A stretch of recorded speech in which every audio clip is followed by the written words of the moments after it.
Assalamualaikum warahmatullahi wabarakatuh. Perkenalkan, nama saya Riza Rianti Lubis dengan NIM 181449953 dengan jurusan Sistem Informasi Konsentrasi Komputer Akuntansi. Kali ini saya akan membahas tentang materi sistem basis data di pertemuan 11. Di sini ada data modeling. Data modeling atau pemodelan data adalah proses menghasilkan diagram deskriptif hubungan antara berbagai jenis informasi yang akan disimpan dalam database. Data modeling atau pemodelan data juga dapat dikatakan sebagai keterampilan penting untuk setiap ilmuwan data, apakah sedang melakukan desain penelitian atau merancang penyimpanan data baru. Data modeling dalam rekayasa perangkat lunak adalah proses menciptakan sebuah model data untuk sistem informasi dengan menerapkan teknik pemodelan data formal. Lalu, data modeling adalah proses yang digunakan untuk menentukan dan menghasilkan kebutuhan data yang diperlukan untuk mendukung proses bisnis dalam lingkup yang sesuai sistem informasi dalam organisasi. Oleh karena itu, proses pemodelan data melibatkan pemodelan data profesional bekerja sama dengan para pemangku kepentingan bisnis, serta pengguna potensial dari sistem informasi. Di sini juga ada pengertian data modeling dari data management body of knowledge. Yang pertama ada data modeling atau pemodelan data, yaitu proses menemukan, menganalisis, mewakili, dan mengkomunikasikan persyaratan data dalam bentuk yang tepat disebut data model atau model data. Yang kedua ada Teknopedia. Berdasarkan situs Teknopedia, pengertian data modeling atau pemodelan data adalah representasi dari struktur data dalam bentuk tabel untuk basis data perusahaan. Yang ketiga ada Agile Data. Pengertian data modeling adalah tindakan mengeksplorasi struktur berorientasi data. Selanjutnya ada jenis data model. Yang pertama ada konseptual, logis, dan fisik. Konseptual adalah data model yang mendefinisikan apa yang berisi di sistem. Model ini biasanya dibuat oleh pemangku kepentingan bisnis dan arsitek data. Tujuan adalah untuk mengatur, memperluas, dan mendefinisikan konsep dan aturan bisnis. Yang kedua ada logis, menentukan bagaimana sistem harus diimplementasikan terlepas dari DBMS. Model ini biasanya dibuat oleh arsitek data dan analisis bisnis. Tujuannya adalah untuk mengembangkan peta teknis, peraturan, dan struktur data. Selanjutnya ada fisik atau data model ini menjelaskan bagaimana sistem akan diimplementasikan menggunakan sistem DBMS tertentu. Model ini biasanya dibuat oleh DBA atau pengembang. Tujuannya adalah implementasi aktual dari database. Selanjutnya yaitu ada Entity Relationship Diagram atau ERD. ERD adalah model atau rancangan untuk membuat database supaya lebih mudah dalam menggambarkan data yang memiliki hubungan atau relasi dalam bentuk sebuah desain. Dengan adanya ER diagram, maka sistem database yang terbentuk dapat digambarkan dengan lebih terstruktur dan terlihat rapi. Selanjutnya ada istilah dan komponen penyusun ERD. Biasanya berhubungan langsung dengan diagram data flow untuk menampilkan konten data store. Ketiga hal tersebut dapat membantu memvisualisasikan bagaimana data saling terhubung dan berguna untuk mengkonstruksi basis data relasional. Saat kamu ingin memulai membuat ERD, ada beberapa istilah umum dan komponen ERD yang perlu kamu pahami terlebih dahulu. Hal yang harus Anda lakukan sebelum mengetahui cara membuat Entity Relationship Diagram adalah memahami beberapa komponen penyusun. Simak ya. Berikut ini adalah komponen-komponen ERD. Yang pertama ada entitas.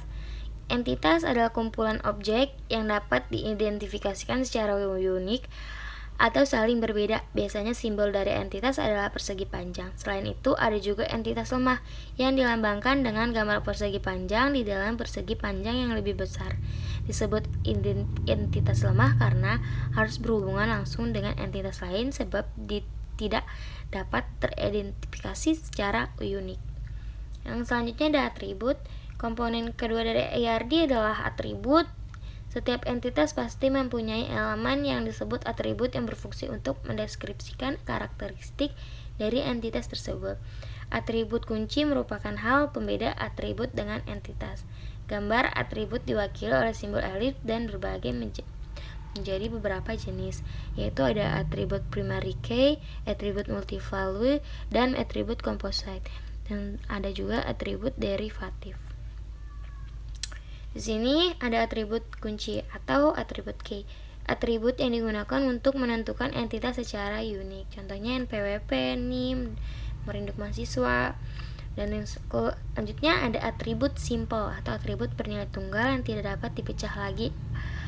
Contohnya alamat, tahun terbit buku, nama penerbit. Yang ketiga ada atribut multinilai, atribut yang memiliki sekelompok nilai untuk setiap entitas instan. Contohnya nama beberapa pengarang dari sebuah buku pelajaran. Selanjutnya ada atribut gabungan atau composite. Atribut yang terdiri dari beberapa atribut yang lebih kecil dengan arti tertentu, contohnya nama lengkap yang terbagi menjadi nama depan, tengah, dan belakang. Selanjutnya ada atribut derivatif, yaitu yang dihasilkan dari atribut lain dan tidak wajib ditulis dalam diagram IR. Contohnya usia, kelas, selisih harga. Selanjutnya ada relasi. Relasi adalah hubungan antara sejumlah entitas yang berasal dari himpunan entitas yang berbeda.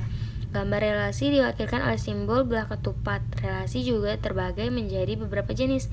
Yang pertama ada one to one, yang kedua ada one to many, dan yang ketiga many to many. Yang pertama yaitu one to one, setiap entitas hanya bisa mempunyai relasi dengan satu entitas lain. Contohnya siswa dengan nomor induk siswa. Jadi satu siswa hanya memiliki satu nomor induk siswa. Jadi itu artinya one to one.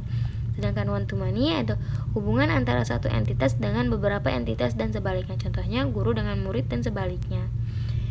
Yang ketiga ada many to many, setiap entitas yang mempunyai relasi dengan entitas lain dan sebaliknya. Contohnya siswa dengan ekstrakurikuler.